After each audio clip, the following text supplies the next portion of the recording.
Ya, jadi tempo hari waktu kita membicarakan karakteristik seni, di situ ada sesuatu yang penting yaitu style, ya. Style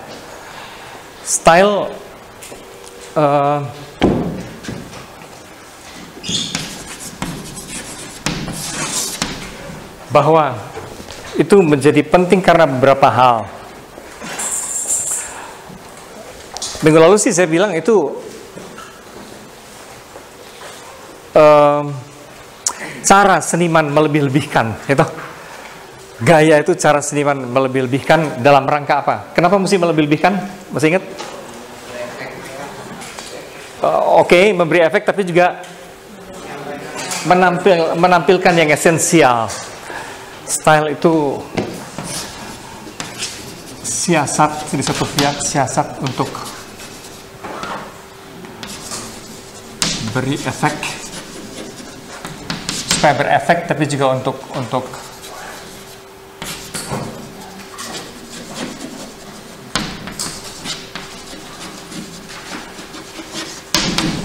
menampilkan yang esensial. Itu satu. Lantas style juga bisa dipahami sebagai ciri khas pribadi.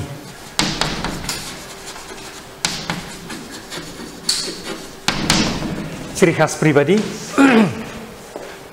Lalu yang sekarang kita akan lihat adalah style juga bisa semacam kecenderungan zaman atau mazhab tertentu, ya.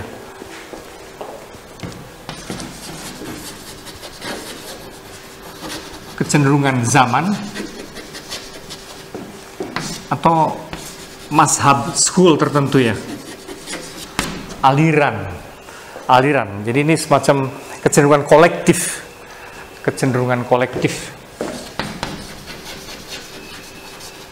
yang khas. Kecenderungan kolektif yang khas. Berdasarkan pemikiran tertentu. Mazhab itu selalu berdasarkan pemikiran tertentu.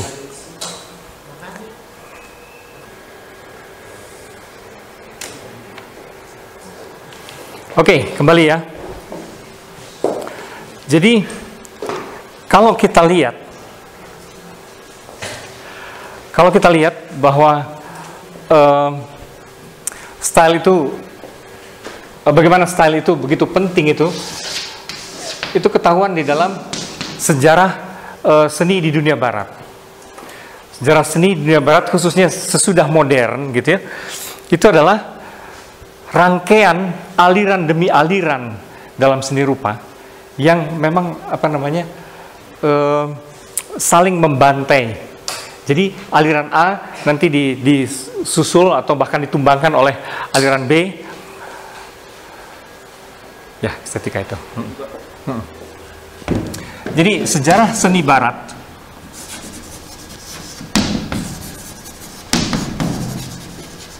dengan kata lain modern, terutama modern sejak abad ke-16, itu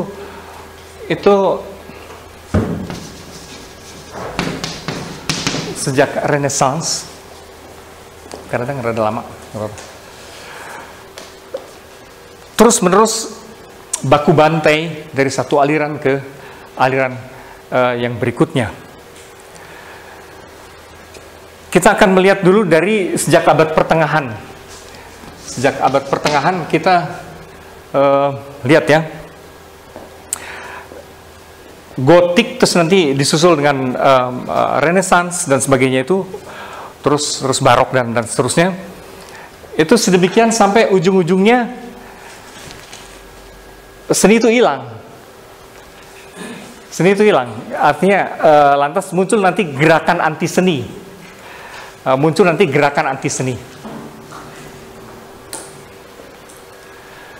Jadi ini sejarah seni barat sejak abad 16 adalah rangkaian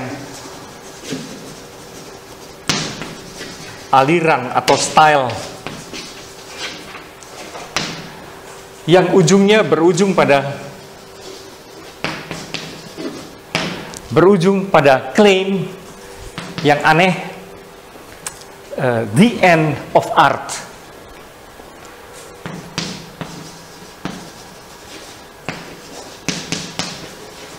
harus dikasih tanda petik the end of art itu sebab sebenarnya seni sampai hari ini tidak berakhir. Itu cuman apa namanya, bahwa aliran demi aliran itu kan konsep yang berubah terus mengenai seni itu apa, ngelukis itu apa, gitu kan ya. Konsep yang berubah terus di dalam musik juga nanti kita akan lihat musik itu apa, gitu kan. Itu terus menerus diredefinisi sampai akhirnya udahlah segala definisi yang lalu sudah tidak berlaku lagi, seni sudah berakhir katanya dalam arti itu, gitu ya. Jadi rangkaian aliran ini adalah maksud saya redefinisi terus menerus seni rupa dalam hal ini, seni itu apa gitu.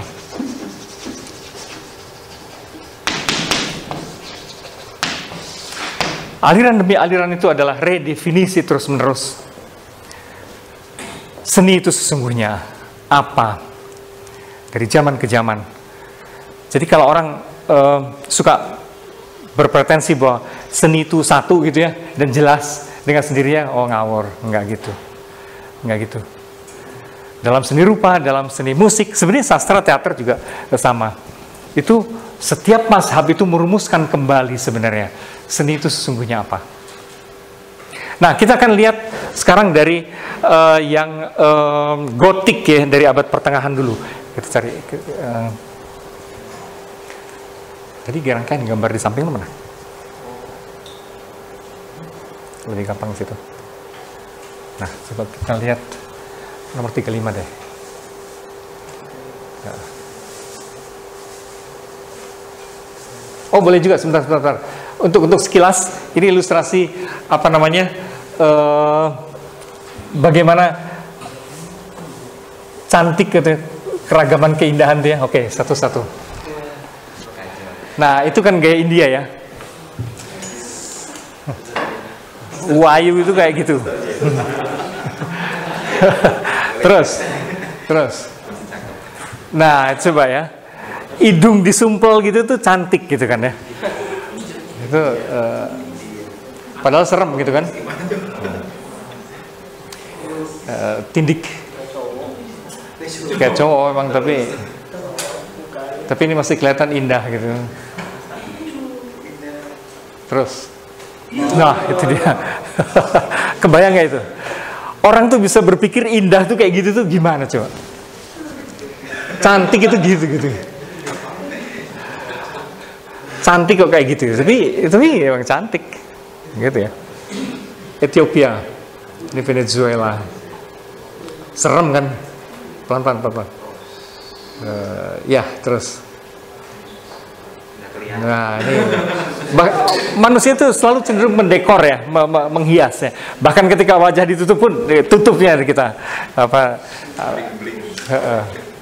terus. Nah, ini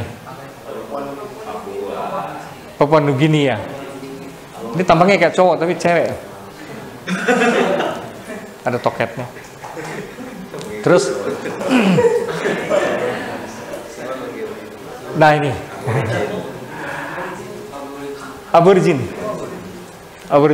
Agak spontan ya, suku-suku seperti ini menghias tuh berarti ngasih titik-titik gitu, selalu gitu kan ya. Tip X. Pakai tip X. Terus. Nah, ini Papua. Sama mirip sama Aborigin ya.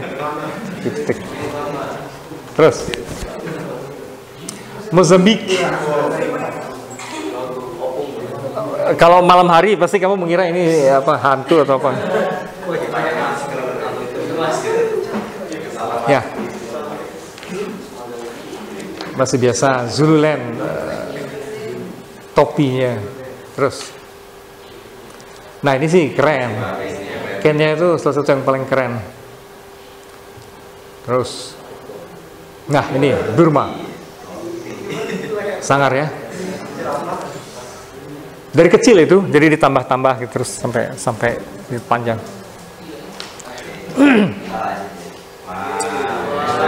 Rambut. Yang itu dia kalau lu mirip ya. Terus. Nah, ini. Ini. Itu kawat. Lo bisa ngegantung penggorengan segala macam gitu. Dijual kayak kejiwaan. Orang pakai. Kok. Terus. Nah, kalaupun wajah nggak ini, tangan. Terus. Wah, ini sih apal. Kayaknya kenal deh. Kau pasti apal. Jadi komputeran. Jadi akhirnya bukan cuma dihias gitu, tubuh juga disumpel gitu kan. Jadi, pakai silikon.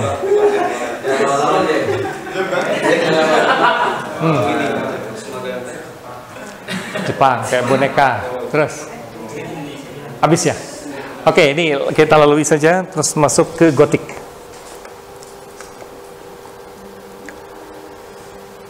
No, kayaknya 35 deh. Terus turun.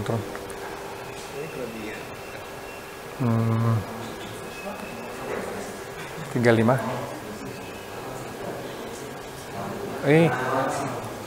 Oke. Coba yang berikutnya. Nah, Gothic. Gothic adalah kata dari bangsa waktu itu, kebudayaan Goth ya, ada Ostrogoth, Visigoth dan segala macam yang merangsek menguasai Eropa di abad-abad pertengahan itu, sehingga kulturnya memang lantas disebut Gothic. Itu terutama terkenal dalam struktur bangunannya yang sangat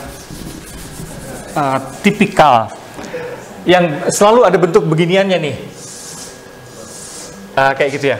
Jadi apa namanya, arc, apa namanya, atau begitu, apa namanya, jendela-jendela kayak gitu tuh, itu Gothic.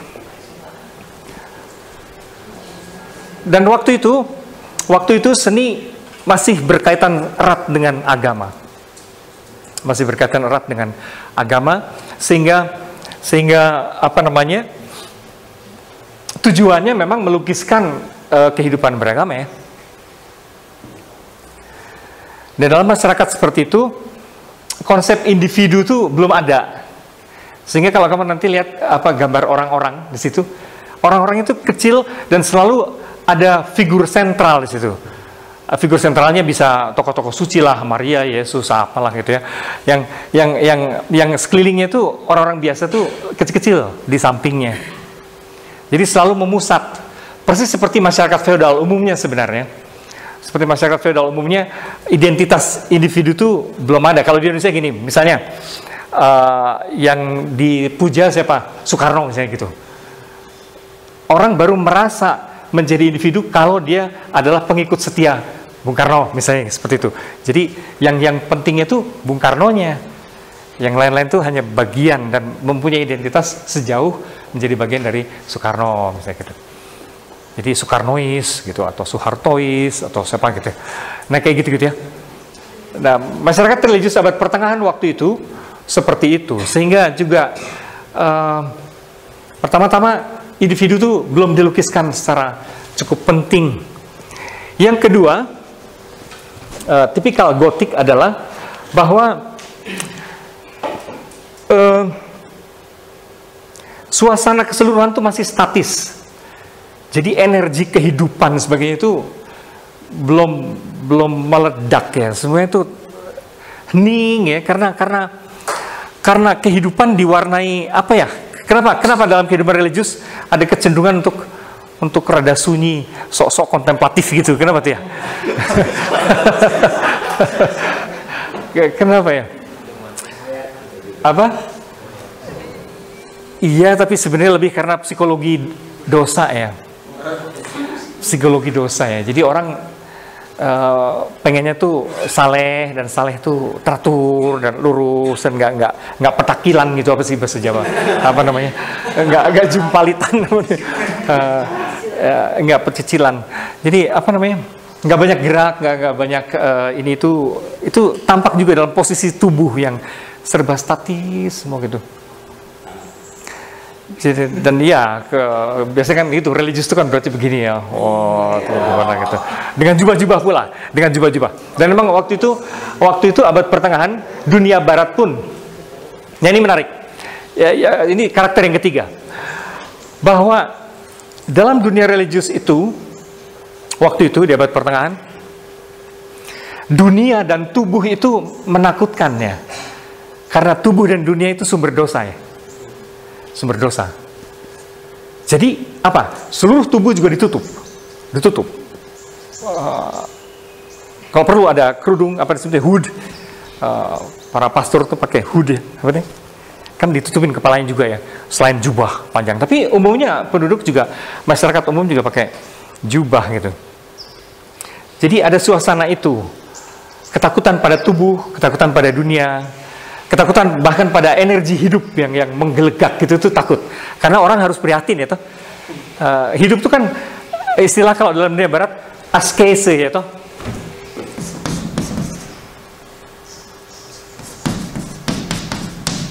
Di Indonesia ini aja gitu, askesis ya.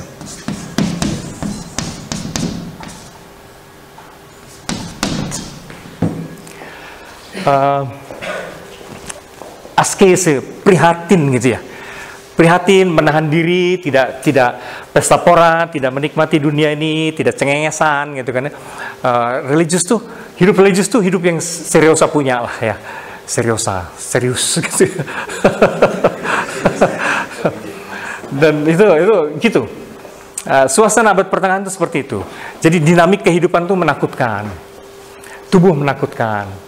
Dunia yang indah ini menakutkan. Karena hidup itu kan kejatuhan kan disebutnya kan dari sudut teologi kan gitu kan.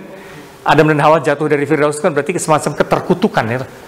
Suasana kehidupan duniawi ini keterkutukan gitu ya.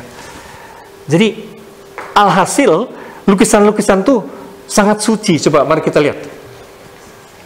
Tuh, gitu kan? Ya gitu tuh. Ada sentral gitu. Di sininya ada tokoh-tokoh. Ya, ini siapalah? Sepertinya Yesus ini ya, atau siapa gitu. Dan ini seperti Maria atau siapa gitu. Nah, lihat sosok juga tidak ekspresif ya. Orang-orang sekeliling itu juga nggak ekspresif, gitu aja gitu. Muka lurus semua. Muka lurus dan ya semua berjubah, rapi, tertib, terus suci, tuh kan. Jadi selalu ada tokoh sentralnya,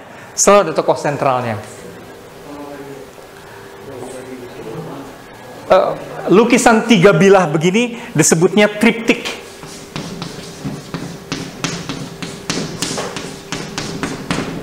Triptik. Kalau 2 bilah, diptik.